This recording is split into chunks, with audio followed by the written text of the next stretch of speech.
translated by Constance Garnett. Book 2, Chapter 25. There were 17 officers in all riding in this race. The race course was a large 3-mile ring of the form of an ellipse in front of the pavilion.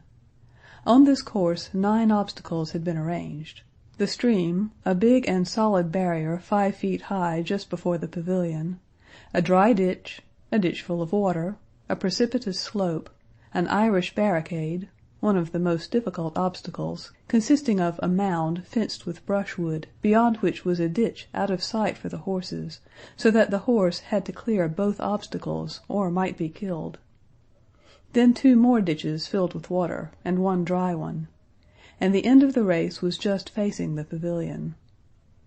But the race began not in the ring, but 200 yards away from it, and in that part of the course was the first obstacle, a dammed-up stream 7 feet in breadth, which the racers could leap or wade through as they preferred. 3 times they were ranged ready to start, but each time some horse thrust itself out of line, and they had to begin again.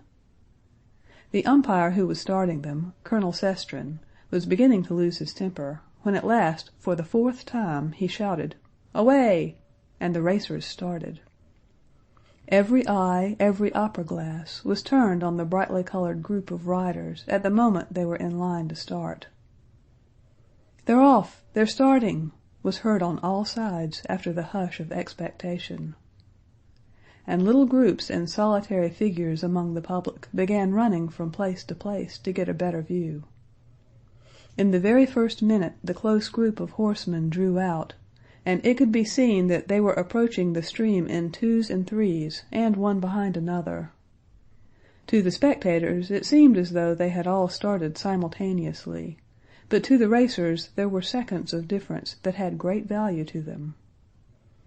Frou-Frou, excited and over-nervous, had lost the first moment, and several horses had started before her, but before reaching the stream, Vronsky, who was holding in the mare with all his force as she tugged at the bridle, easily overtook 3, and there were left in front of him Mahotin's chestnut Gladiator, whose hindquarters were moving lightly and rhythmically up and down exactly in front of Vronsky, and in front of all, the dainty mare Diana bearing Kuzovlev, more dead than alive.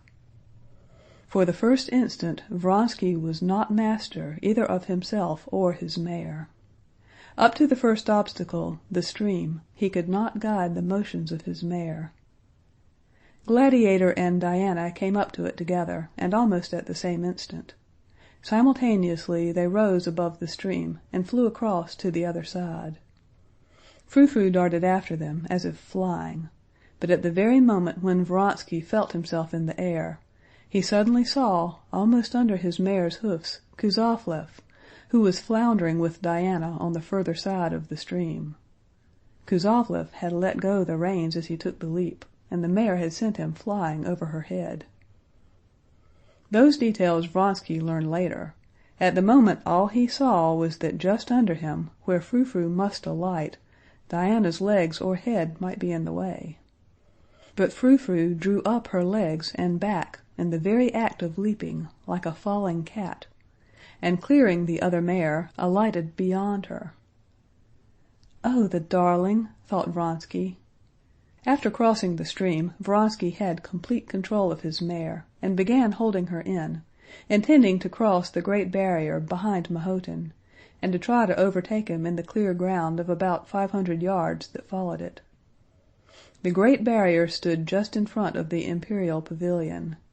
The Tsar and the whole court and crowds of people were all gazing at them, at him and Mahotin a length ahead of him, as they drew near the "devil," as the solid barrier was called.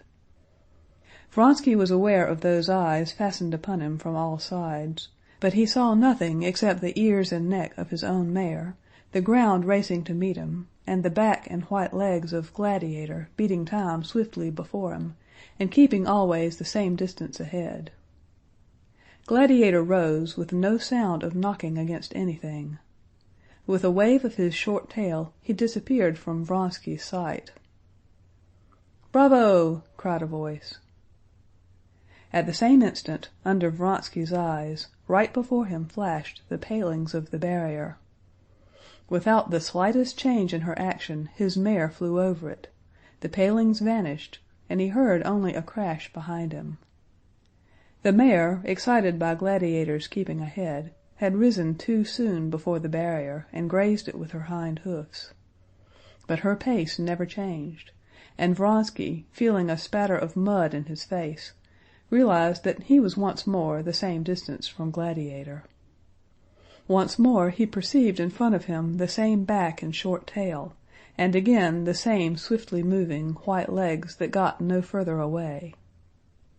At the very moment when Vronsky thought that now was the time to overtake Mahotin, Frou-Frou herself, understanding his thoughts, without any incitement on his part, gained ground considerably, and began getting alongside of Mahotin on the most favorable side, close to the inner cord.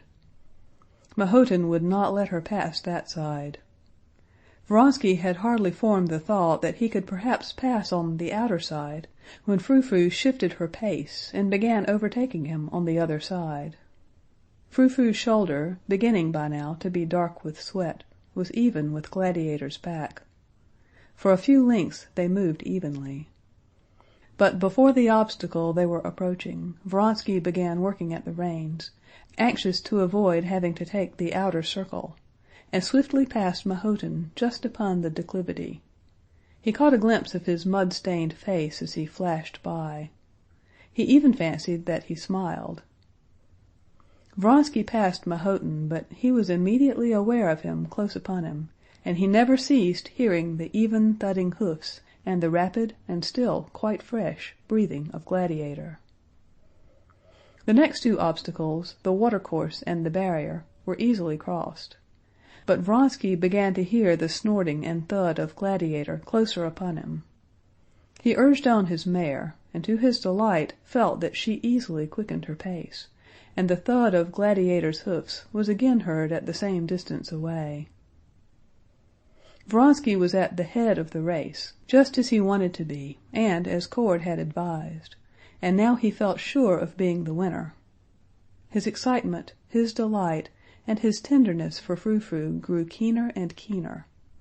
He longed to look round again, but he did not dare do this, and try to be cool and not to urge on his mare so to keep the same reserve of force in her as he felt that Gladiator still kept. There remained only one obstacle, the most difficult. If he could cross it ahead of the others, he would come in first. He was flying towards the Irish barricade. Frou-Frou and he both together saw the barricade in the distance, and both the man and the mare had a moment's hesitation. He saw the uncertainty in the mare's ears and lifted the whip, but at the same time felt that his fears were groundless. The mare knew what was wanted. She quickened her pace and rose smoothly, just as he had fancied she would, and as she left the ground gave herself up to the force of her rush, which carried her far beyond the ditch. And with the same rhythm, without effort, with the same leg forward, Frou-Frou fell back into her pace again. "Bravo, Vronsky!" he heard shouts from a knot of men. He knew they were his friends in the regiment, who were standing at the obstacle. He could not fail to recognize Yashvin's voice, though he did not see him. "Oh, my sweet," he said inwardly to Frou-Frou, as he listened for what was happening behind. "He's cleared it," he thought, catching the thud of Gladiator's hoofs behind him. There remained only the last ditch, filled with water and 5 feet wide. Vronsky did not even look at it, but anxious to get in a long way first, began sawing away at the reins, lifting the mare's head and letting it go, in time with her paces. He felt that the mare was at her very last reserve of strength. Not her neck and shoulders merely were wet, but the sweat was standing in drops on her mane, her head, her sharp ears, and her breath came in short, sharp gasps. But he knew that she had strength left more than enough for the remaining 500 yards. It was only from feeling himself nearer the ground, and from the peculiar smoothness of his motion, that Vronsky knew how greatly the mare had quickened her pace. She flew over the ditch as though not noticing it.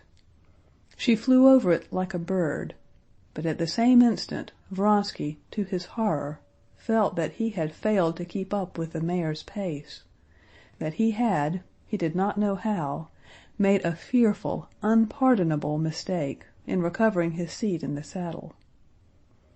All at once his position had shifted, and he knew that something awful had happened. He could not yet make out what had happened, when the white legs of a chestnut horse flashed by close to him, and Mahotin passed at a swift gallop.